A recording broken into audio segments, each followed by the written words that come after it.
Hello and welcome back to The Loft with me, Johnny Boy, JB or Jubsy. Welcome back to Harold Road. Now, this is Q&A 2.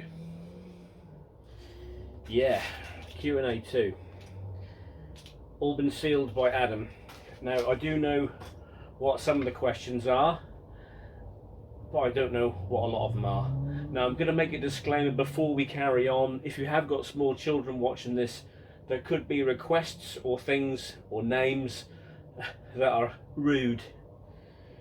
But if you do fancy a bit of a laugh and want to watch me do stupid things, then carry on watching. Some of it will be model railway, but some of it is not going to be model railway. I just know I'm going to be asked to do some really silly things, possibly impressions, and be asked to do something outrageous, which you'll wait and see. Now, isn't it really funny that when you announce that you're going to do a Q&A, do all your ex-mates from like your past get in contact with you, like ex-paratroopers and ex-squaddies? How are you, JB? How are you getting on, Johnny Boy? Looking forward to the Q&A on Saturday. Yeah, well, looking at this, it's sealed again. It says Q&A questions and requests. It's going to be great. Before we go on, I have been asked by Birch Michael of Rusty Rails. Well, he's paid me actually. You know, he gave me a tenner and said he'd take me out for Chinese. So I've got to do this promotion. I'm always up for a bit of promotion. So this is from Rusty Rails. Before we carry on and get on with the Q&A, Rusty Rails have asked me to do a promo. Well, Birch gave me some money and he's going to take me out for a slap-up meal. He's asked me to say that he's rebranded the company, Rusty Rails. Now, Rusty Rails produce 3D printing parts for your layouts, your rolling stock, etc., track, you know, point motors, etc. And he said he is the best company to buy from that actually helps develop one's skills and as a modeler, and Rusty Rails does not break the bank. So there you go, Birch. Thanks for that tenner. That's in my wallet, and I'll be going up the pub with that later on. But get that one out of the way first. So let's get on with the Q&A. It's quite thick. There's quite a lot of Oh no! Right, okay. I do hope that some of this is going to be model railway related. And I haven't got to take my clothes off or something stupid, because that's what happened last time, isn't it? Right, we'll get rid of all the masking tape and we'll pop that in the bin behind me. So there's the first sheet, we'll get rid of that. Right, settle down, get yourself a beer, packet of crisps or whatever, and let's see what's going on here. Right, okay, let me grab a pen because I've got to rub these out as we go along. I'll get that pen there. So we're going to go to question 1. Ian Burr, a normal name to start with. I'm looking forward to this. My question is, are you attending Getz so I can meet you? No, I'm not attending the Great Electric Train Show.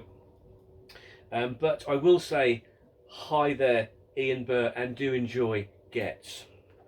That's the first question out of the way. That was easy, wasn't it? Here we go. Julian by South. Hello, Julian. I know you're a big fan of Harold Road. Does PC fair? Right. There is children watching. We have this thing about PC Fletcher, and I spelt his name wrong. I'm not going to mention his name. I'm just going to say does PC Fletcher, but Julian knows he's not called PC Fletcher. Does he hang out with Mary Hinge and the Reach Around Scooter Club? I don't honestly know, Julian, whether whether PC Fletcher hangs around with Mary Hinge and the Reach Around Scooter Club. We'll have to ask Mary. Mary, do you hang around with PC Fletcher? Okay. Zeb Harris wants a shout out because he's not in the country. Zeb Harris, when you watch this, hello. Simon Drain. Now, I know Simon. Hi, Chief. Hope all well. I've got 2 questions. What makes a good railway setup, model railway setup that is, and would you ever consider doing a podcast, maybe one guest every couple of weeks, and have a different model maker each time, talking about the experience of starting a model railway? Simon, no, I wouldn't have the time to do a podcast, and I don't think many modelers would want to hang out with me anyway. Maybe they would, because I'm not your normal modeler. I'm not going to sit there going, well, this is what I do with my trains, this is what I do with this is what I do with that, and look at me doing my track. I just want to laugh. And this is going to be a laugh, I tell you. What's the best way to start a good model railway setup? I would say, Simon, is go to your local model railway shop, maybe Great Eastern, because I know you live in Norwich, or Smith's Model Railways. Ask them what would be the way to start your model railway. I started many years ago with a train set, and then as you go along you make it bigger by your track packs, etc. I don't think, I mean I know you, my man, I don't think you're ever going to have a model railway. I can't see it. But obviously talk to your model railway shop, talk to modelers like myself who are happy to help you. You can always PM me. I'm always happy to help anybody who's got any issues or wants some advice. Lots of you do use me as a come-to. You'll say, JB, how do I do this? How do I do that? I'm happy to help anybody. So Simon, if you do want to get involved in model railways and want to start up, maybe we should go out for a beer and that pint, and a burger and a pint, and discuss it. Oh, Mary Hinge is here. Hello, Mary. She's here already. Mary Hinge, here is my first question regarding Julian Bysouth. Why does he think I'm in a scooter club when in fact I'm the chairwoman of the Black Widow Harley Davidson Club Shitterton chapter? Well, there you go, Julian. She's not into scooters. She's in the Harley Davidsons, and she is the chairwoman of the Black Widow Harley Davidson Club Shitterton chapter. Now, I happen to know that place is actually real. That does actually exist. I know you think I'm making that up. There is a place called Shitterton. Lisa Floyd, normal name. I love your dirty diesels. How do you make them look so real? I've never seen so much realism. From Lisa Floyd, big fan. Well, Lisa Floyd, how do I make them look so real? Well, the best thing for you to do, Lisa, is look at the internet and look at pictures of the real thing. And then you can either use my tutorials to weather your diesels, or I mean, I don't even know if you are weathering your diesels or whichever. How do I make them look so realistic? Is, as I say, take photographs. Try to replicate the photographs. Like say for example, I now bought myself a Class 66. A DB Schenker or DB Cargo or whichever. I would purchase that locomotive model, and then what I would do is look it up on the internet and get some images of it, and then I would try and replicate that via the airbrush, etc. So never make it up. Some people get an airbrush and just go around and done the roof with a bit of black and it's done. That's not weathering. Weathering takes time. So you can look at my tutorials if you wish, Lisa. Or, I mean, I don't know if you're doing it, but I try and make it look as realistic as possible. I don't have anything pristine running on the layout, because I don't see the point in having a layout where you weather all your track and you put all your scenics and your buildings and you make your line side ancillaries, and then your locomotive and your rolling stock is all pristine. Doesn't work for me. So Lisa Floyd, that's what I do, take photographs and try and replicate it. Simon Floyd, please say hi to my wife Lisa. Simon, okay, right, what? Greetings from Wales. Saw the debate about Hatton's Class 66s and Bachmann on your page. As I want to buy either, which is the best? Regards, Fanny Jelly. Well, I'm sure that's a rude name. Well, Fanny, this is a real,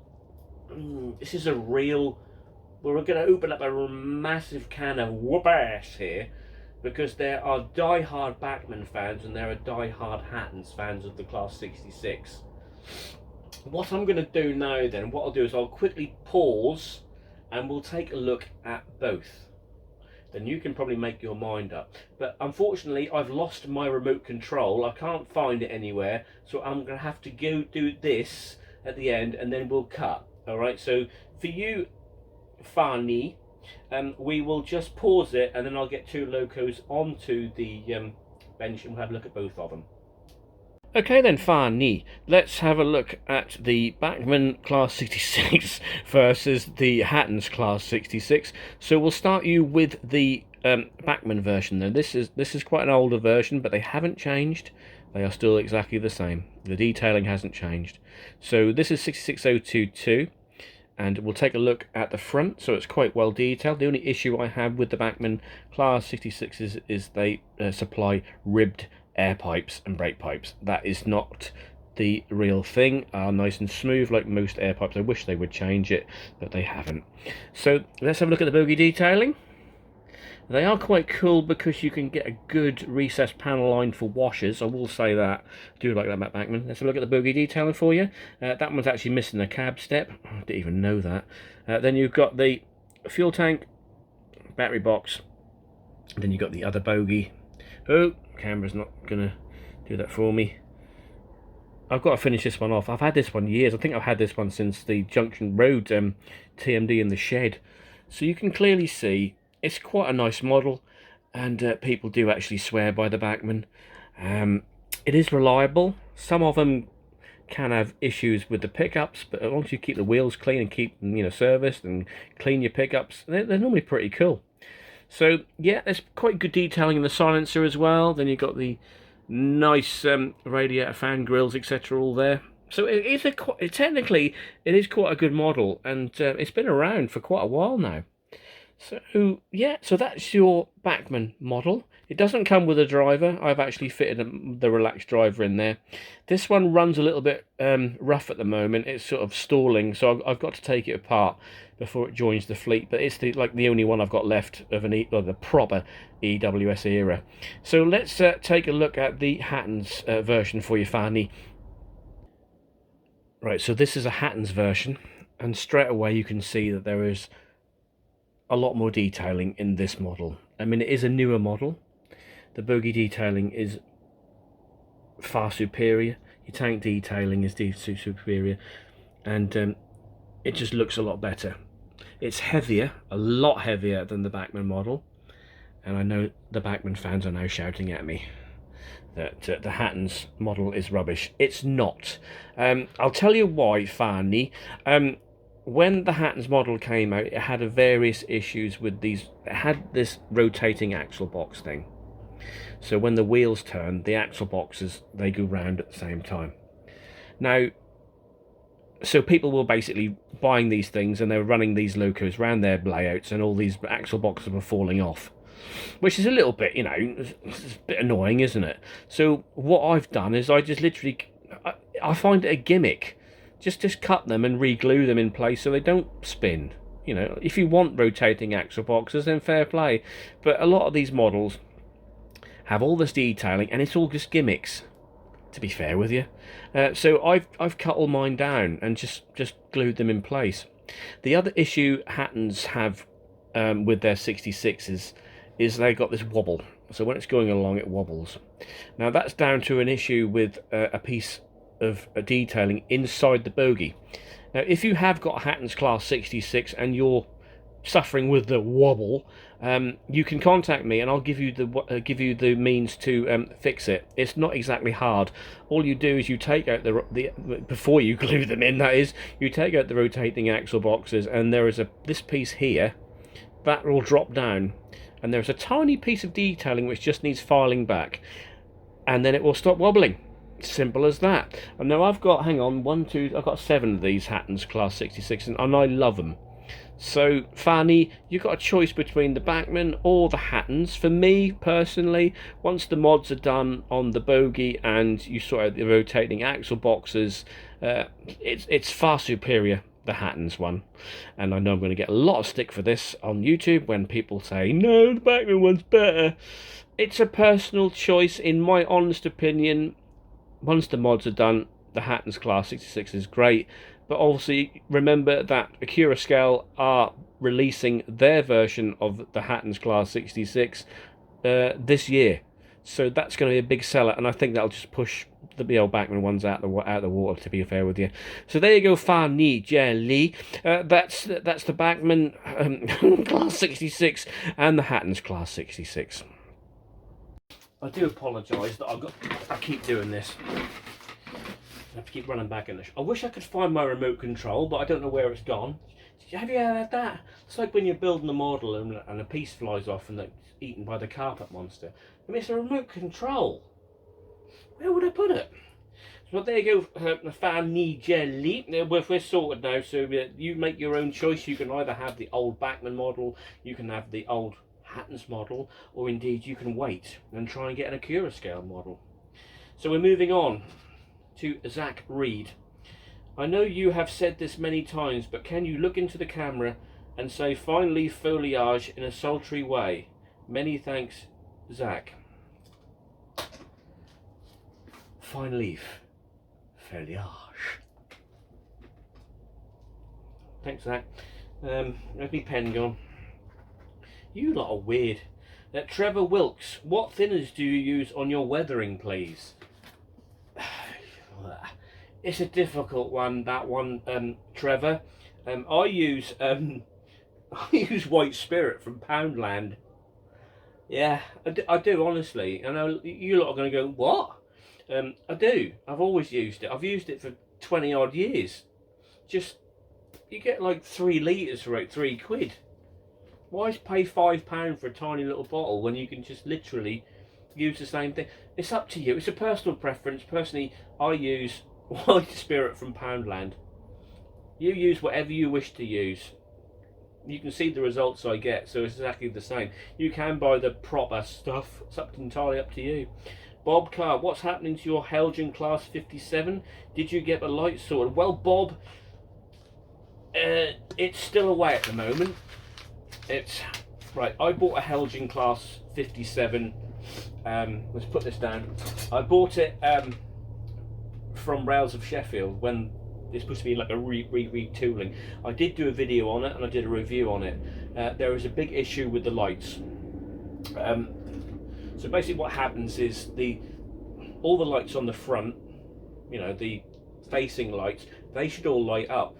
But on the Helgen model, only 2 light up. And the top light, the top marker light, that doesn't light up at all. So it's gone away to Chandler Thick, who is going to use it as a guinea pig and hopefully get all the lights working. But at the moment it's still away, so sorry about that. It's well, when it comes back, we'll look at it and see if it's all sorted out. But I've got to wait for it. Alan Bede. Hi JB, I noticed that a lot of your models are detailed at both ends. Yes, they are. How do your models pull coaches and wagons? Regard. Right, Alan, you've spelt your name wrong at the bottom. I'm not going to pronounce it, because if I did, that would be something Bede. You've put the N and the L in the wrong bit, and I think you're trying to catch me out there, Alan. But back to your question. What I do is some locomotives will never ever pull coaches or wagons, so I'll detail them both ends. Some that do, I want them to haul wagons and coaches. I will detail them, put the pipes on, and then what I'll do is I'll use 0.05 brass wire, and I will make a wire loop by drilling into the buffer beam, and I'll get it to the same height as where the NEM coupling is. That way I can use all my detailing parts.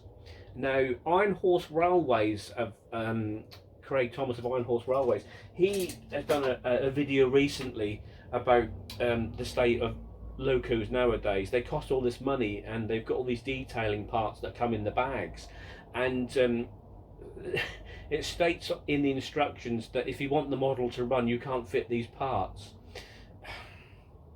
So, I mean, do you buy a model and then display it, or do you buy a model to run it? It's entirely up to you. All my models that I buy are are bought to run. As I say, some will haul trains, some will not. As I've got two depots, Junction Road and King's Sidings, a lot of them will be detailed at both ends. But some are like the 37s, and there's a couple of 57s. They've got these wire hooks. I have got one to hand, funnily enough. And if you look very closely, if I get to, I don't know if you can see this, but there is a wire.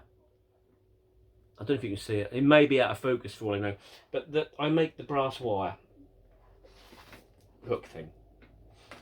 I'll tell you what I'll do at the end of the show. I'll take a picture for you and you can see it. I don't want to keep pausing the video because, as you know, I've lost the remote control. So yeah. So basically, some have detail both ends, some have a wire loop fitted. And if you know what a wire loop is, you know what I mean. Make it out of brass wire. Darren J. Mould, what control systems do you use? Well, Harold Road is DC. I've got a twin track controller for the main line, the double track main line, and I've got a feedback controller simply just to run in and out of Junction Road TMD. So there's 3 controllers and they're all Gauge Masters. Gauge Masters are probably the best you can get, really, because they have a lifetime warranty. But I'm speaking for DC. I'm not speaking for DCC because you've got a plethora of things on that system. So that's that one done. Here we go. So the silly things are happening now. Hi, is there any chance you could wear that black tracksuit top you wore in Q&A 1? You remind me of my PE teacher in 1983 called Mr. Kerr. First name Wayne. And can you look into the camera and say in an Essex accent, proper naughty girls? I'm not into trains, just like what you do. Love, Dixie Normus. Well, Dixie Normus, you're quite you're quite fortunate, love, because that tracksuit is just over in the corner there. So so what have I got? Right, so I've got to put the tracksuit on, and then I've got to look into the camera and say, well, hang on, let me just pause this. Bloody things I do for people. Right, so I take my have I got to take my glasses off, Dixie? Did your PE teacher wear glasses? God. The things I do. So I've got to look into the camera and say,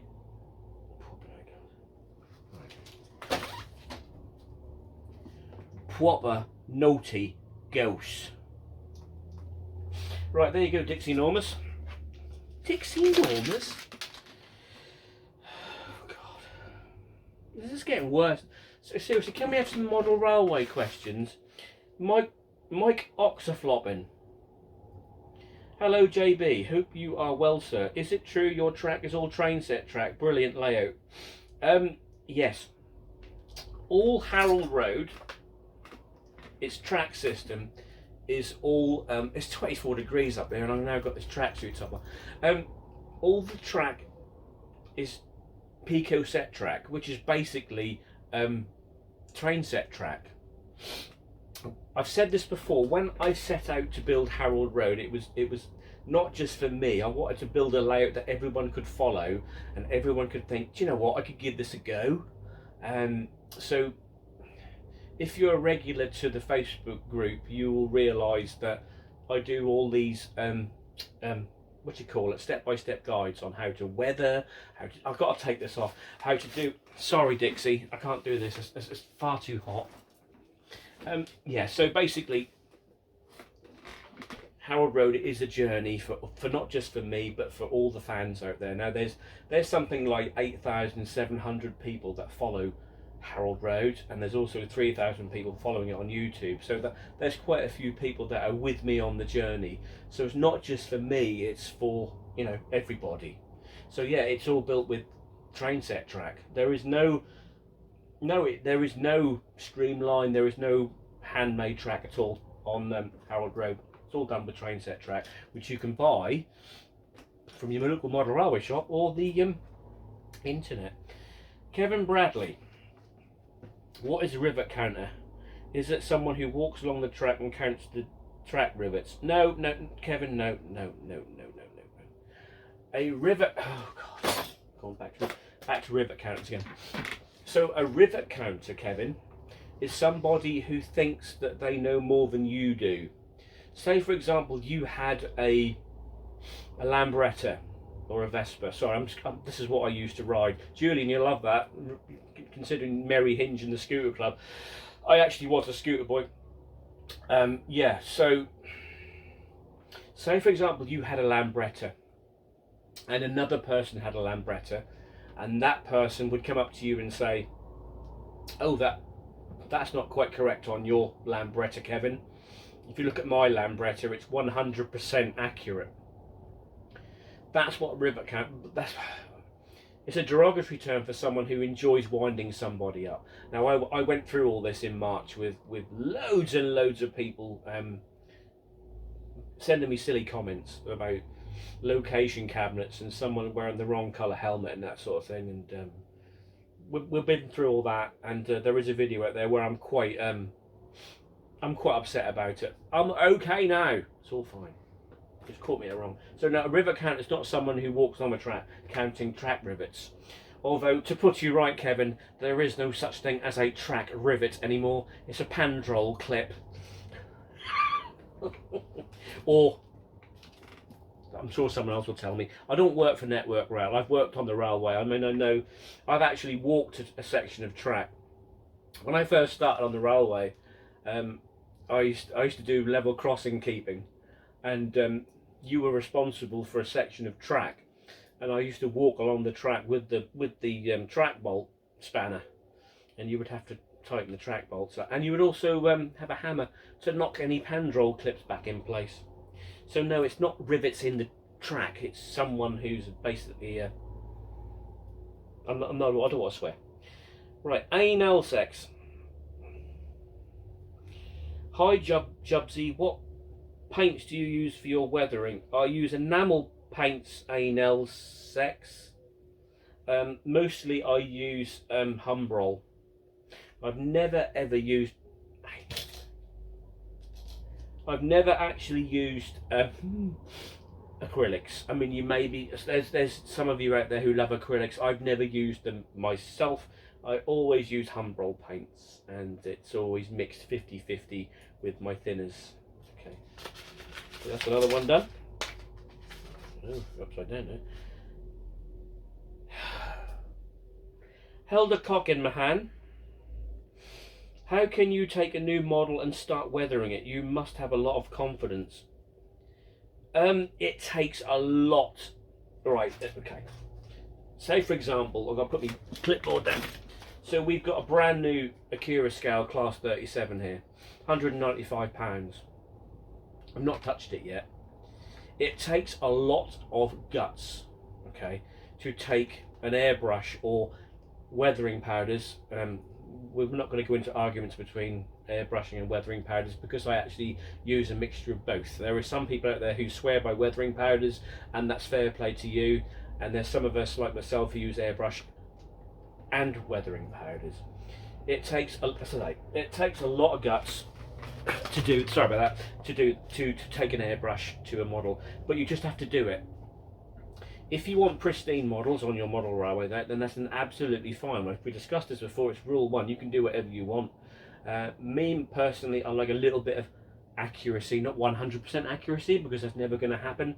And I try and make it look realistic. Okay, so yeah, it does. And I remember the first time that I took an airbrush to a brand new model, your heart's in your mouth. You held a cock in my hand.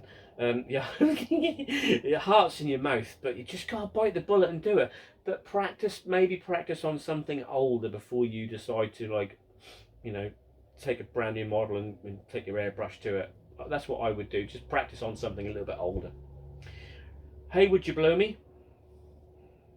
Hey dude, where do them lights come from? What do you mean, Hayward? Do you mean signal lamps? Do you mean colour light signals? Or do you mean the yard lamps?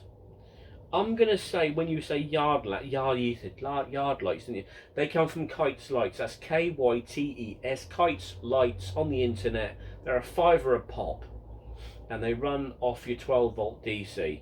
Okay, it comes with a resistor. You can just like solder it. I know the big word solder. You solder your wires together and then take it. I've got various Gauge Master 12-volt DC terminals around the layout, which are all wired in. So all the lights are wired into the 12-volt DC. Jen Eitelwarts, where do your figures come from, please? Regards, Jen. Figures. A lot of my figures are older figures and they're Bachmann figures. I've got a lot of figures from Model U that I've got to get onto. It's finding a time to do it. I also used to paint up Bachmann builders, or paint them orange. So there's quite a few of those around, like road workers, not builders, road workers. I just paint them orange with some silver. You can do that. If you go on the internet and look for Bachmann road workers or construction workers, you'll see them. They're all like they've all got hard hats on as well. Just paint them orange. Mike Rochburns. I'm a big fan of Harold Road. Love your YouTube videos. You are not the normal train geek. You make me laugh as well as having a great layout. Can I have a mention, please?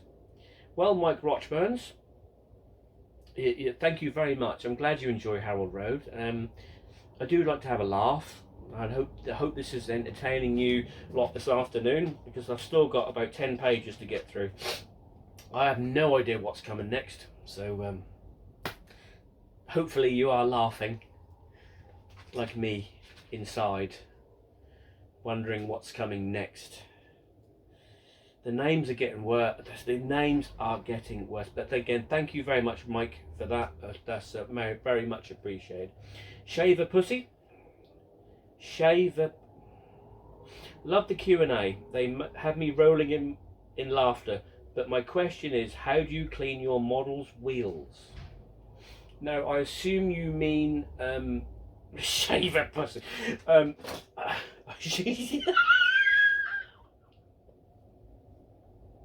Shay.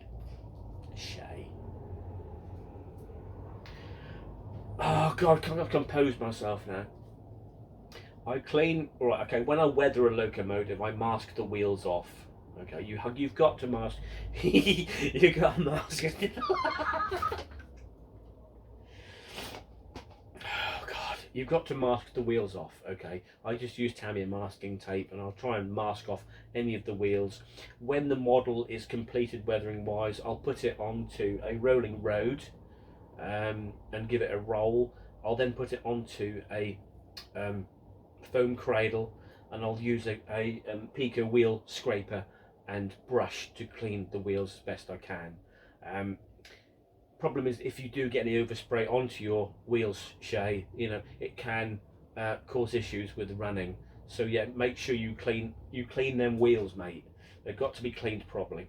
Shaver Pussy, that's a good one. If there is, again, if any children watching, I'm so sorry. My friends are just childish. They're worse than me. David Hasselhoff. I'll come back to you, David. Because, no. Liam, Liam Lego Lewis, please say hi to me. Harold Road is my favourite model railway. Well, Liam Lego Lewis, thank you very much, and hello. Richard Marks, isn't he a singer? Is Richard Marks a singer? Didn't he do Hazard? Sorry, if you are Richard Marks, that might be a name, I'm not getting it wrong. Is Harold Road going to be in any of the magazines? It should be Say Hello to the Wife Linda. Hello Linda Marks, hi there. In answer to your question, Richard Marks, this week Hornby magazine have literally been in contact with me, and they've said that when Harold Road is finished, I've got to do the fiddle yard, etc., and a few more bits, it will be going into Hornby magazine. So Hornby magazine have got the first dibs on Harold Road. I just need to come back to David Hasselhoff in a moment. Brian Fart with a PH and double T. Hi Jubs, I'm back again. Do you remember me asking you to pour lager into a glass and recreate that scene from the film Ice Cold and Alex? Can you please do it? Please, please, please do it. As you said you were up for anything. Thanks. Looking very much forward to this. Love, Brian. Brian, okay. So Ice Cold and Alex is a 1950s film. We went over this in the last Q&A, where John Mills goes across the Libyan desert in an ambulance, and there's a German spy, Sylvia Sims is in it, I think it is, and when they get to the end of the journey across the desert, they go to this place in Alex and have an ice cold pint. All right then. Okay, I've got a beer in the fridge over there, Brian. I hope this isn't something that you're getting off on, but let's recreate that moment in Ice Cold and Alex for you then. Right, I can't believe I'm doing this, Brian, but we're going to do it anyway. So we put the pint glass out. I'm sorry, it's not Carlsberg. I don't drink Carlsberg. So what we'll do, we'll fill the glass with some lager. You got to pretend you're in a bar in Alexandria now, and the. I'm doing this one-handed, so it's got a massive head on it.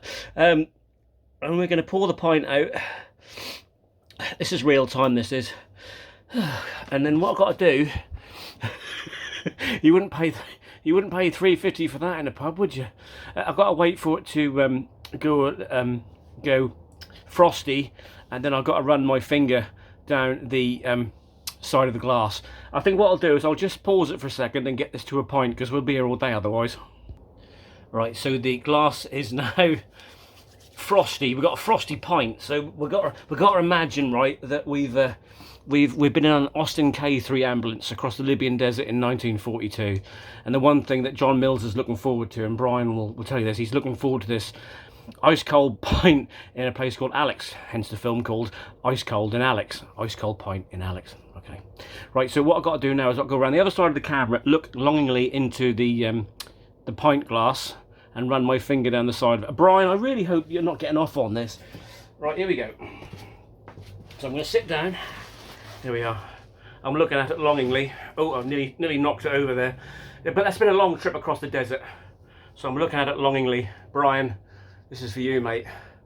And I've been looking forward to this pint for so long. And then what I do is I run my finger down the side of the glass, because, you know, I've been waiting for this moment, longing looking at this pint. Oh, I'll run it down there as well. Here you go, Brian. Oh yes. And have I now got to knock this back? Does he knock it back in the film? Well, I don't think I'm going to knock it back, but I'll you know. So I've been across the desert. I'm parched. I want my pint. Here we go.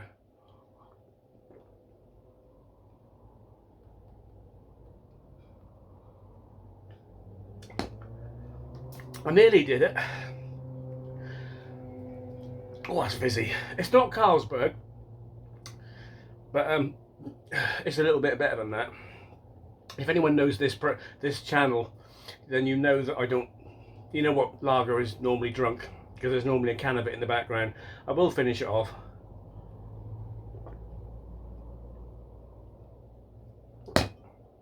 There you go, Brian. There's your scene from Ice Cold and Alex. From me. Things I do. God. Right, onwards. Well, I hope you enjoyed that, Brian. That's you well and truly looked after there, isn't it, Brian? Dr. Kareem Kawaka. Hi JB, I work at the University Hospital's Allergies Laboratory, and myself and the team have spoken to some of your friends. What? Who say you suffer with seasonal hay fever or rhinitis. Who have you been talking to? My question is, do you sneeze like a little girl, or do you sneeze like a little girl, or do you sneeze like a big boy? £10 is riding on this. So can you please sneeze for me? Regards, Dr. Kareem Kawaka. What? I've got to make myself sneeze so you can win yourself 10 quid. Well, what have you said? Do I sneeze like a little girl, or do I sneeze like a big boy? I can't. Right, okay, right. So now I've got to shove something up my nose to make myself sneeze. This is really, really good. I don't even know what I'm doing here. I'm inserting a little nylon thing up my nose, just for you, Dr. Kareem Kawaka. Oh my God. Are you ready for this?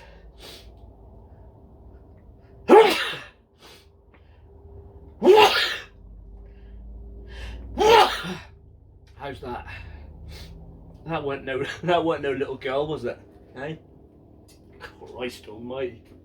I can't believe I just did that. Let me just recover a minute. I hope you won your tenner. Oh God, so my eyes are watering. Guy Ritchie, how many model have you got? How many models? I think I answered this in the Q&A 1. I've got around about 100. I have bought another one this week. Snuck it in. You've got to be tactical about these things, you know. You order it online, and then what you do is you have it delivered to your workplace, and then you sneak it in when your wife's in the bath. She'll never find out. There you go, Guy Ritchie. Harry Paratestes. Harry Paratestes. Right, okay. You look like you work out. Thank you. How many I'm still recovering from the sneeze. Sorry. You look like you work out. How many times do you go to the gym, and how long have you been doing it? I'm at that age where I need to get fit. Any tips, mate? Well, it's nothing really to do with model railways. What we're doing here, we're moving off. You're getting me to do lager, and you're getting me. I've just drunk a pint of lager there, and I've just stuffed a bit of nylon up my nose. What's that got to do with model railways? Right, okay. I started going to the gym around about 6 years ago. Now, I had issues with being... I don't want to be derogatory. I was a big boy. Not in like this, but I was a big fella. And I had heartburn, I had kidney stones, I had all sorts of issues. So I walked into a gym, which is a really, really big thing to do, to be fair with you, and then just joined it. And then decided to do cardio, but then I decided to start doing weights, and I've never looked back.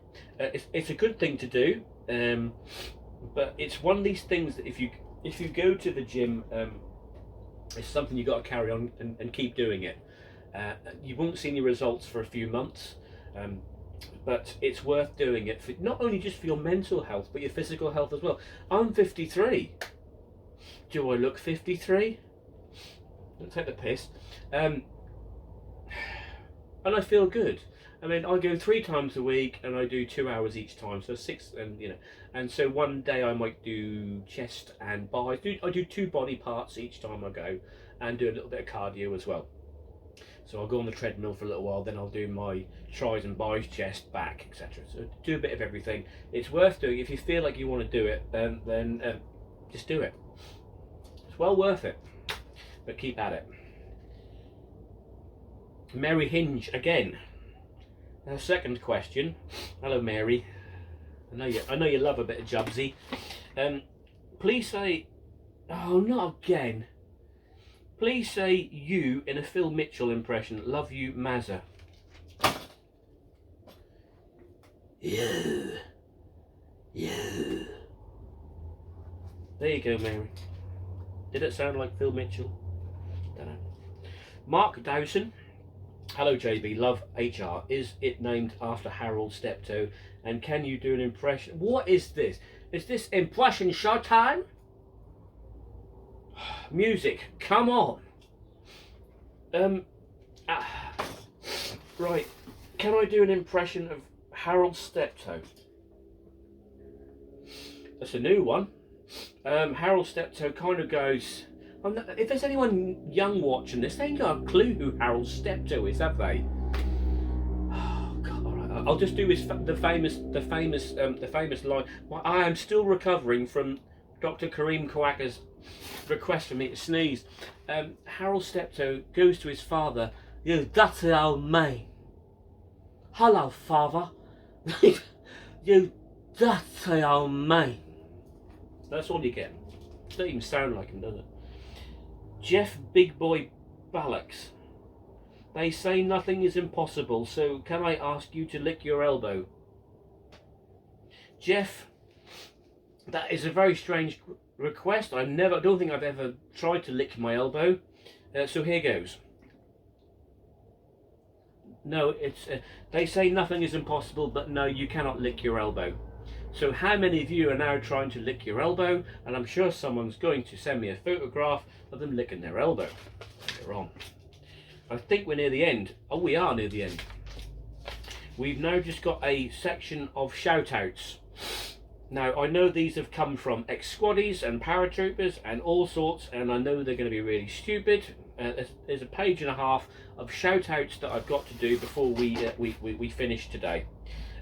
Shout-outs go to A&L Prober, Dick Myaz, Kevin Bradley, normal name, Fawn Dimmy Balls, okay, Fonda Dix, Harry Johnson, Harry Sack, Howie Feltersnatch, Who Jorgin, Ivana Fucku, Olivia Closeoff, Pat McGroin, Willie Eat Me Out, Birch Michael, Will Knott, Jaden Knott, and Simon Drain. That is it. That's it. I hope you've enjoyed that. And I've got no more questions. So that's Q&A 2 done.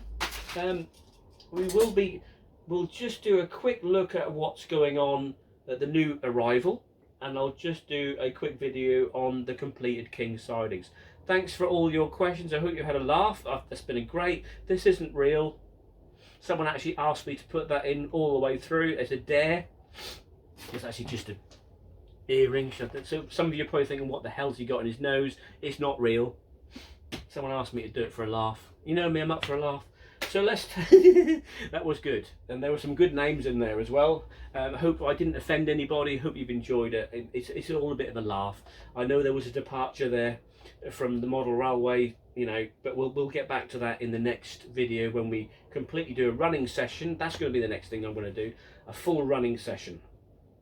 I'm going to quickly just say, look at the latest arrival, and then we'll take a quick look at King sidings, and that'll be it. Thanks ever so much. I've enjoyed it. It's been a great laugh. Until next time, take care, guys. Bye-bye. Right, so this is the last part of the video. We've gone away from the Q&A. That was hilarious. I loved it. This is the new arrival this week. It's a Hornby Class 08. I always have Hornby Class 08s. I'm not a big fan of the Bachmann ones. Controversial. But I always have a Hornby one, simply because they just run so superbly and the detail is fantastic. I've given this one a light weathering, as you can see. I've given it a panel line wash inside and kept it fairly clean because the loco itself was fairly clean when it was at Bescott. And you can clearly see I've done quite a bit to it, a little bit of weathering to it, nothing major, you know, looks quite good, looks pretty cool. And what I wanted to show, what was his name? Michael Hasselhoff. His question was, how do you do the wire coupling? So you can see here, I'm using a bit of brass wire as well. You can see here I fit the detail parts. There's the shackle there, there's your main res pipes and your brake pipe, and I've made a bar out of brass wire, which is this, which I'm holding in my hand. This is 0.05mm brass rod, and all you do is basically drill 2 holes in your buffer beams of any locomotive, and then you basically shape it to the height of where the NEM coupling was. So the NEM coupling was sat out here, so I've made it the same length, just bent it with a pair of hobby pliers, and that's what I do to make a coupling, is just use a little bit of brass wire. Now this will be joining the fleet very shortly, and it's again a model I've been after for ages because it was released as a sound fitted model, and as you all know, I'm DC, but this came up at Ellis Clark with the sound removed. So yeah, really happy with that one. Let's just have a quick look at King sidings because that's now finished. So King sidings, all the yard lamps are now in. You can see again they came from Kites Lights. So everything now is now completed. All the yard lamps are in. We've got CCTV cameras. I've got the fuel point there, both lit up as well. More yard lamps there, nice and tidy. We've got 2 ground signals now, that's all completed. So all the signalling is now completed around Harold Road as well, and then it moves around to the office building, then to the shed, which is there, and obviously one of the lights has just toppled over slightly, so I'll have to resort that in a moment. I've tidied up all the track work as well, got rid of all them big bushes, there's now just grass and everything there, so King Sidings TMD is now completed. So what's next, I hear you say? So we're going to move away now, we're going to work our way back around the layout, and we'll do the other side and then work our way down the back straight, detailing that. And then the last thing we need to do on the entire layout is sort the fiddle yard out. I know we're going to say to ourselves, oh yeah, it's finished, but there's only so far you can go with it, I think. So I'll be, once the fiddle yard is done, it is done, everything's done. I've also added some point levers as well. There in there, so everything is really finely detailed, and I'm really pleased with it. Happy as Larry, to be fair with you, and it's totally transformed the area as well. It's good view. I mean, if you look in the background there, you can see all the houses in the background. Another question I get asked a lot is, it looks really far back, but when you see that palisade fence in the background, it's literally just a photo ID in the background. That's it, but it looks like it's really far away. It's a really good way of adding depth to a layout. So the closer you get, you can't really see it. But if you kind of take a shot from there, looking across the station there, it looks like those houses are really far back, and the fact that that tree there looks like it's far back as well. So I just added a few more smaller trees in the foreground there. Looks really cool, doesn't it? So there you have it. That's King Sidings all finished. That's the video finished. I really hope you've enjoyed it, because it's been fantastic. Thanks to everybody who took part in it. Thanks to all my mates who've sent silly questions. I know who you are. I've really enjoyed it. It's been great fun. I'll see you again in the next one, where we'll do the running session. Until next time, take care, everybody. Bye bye.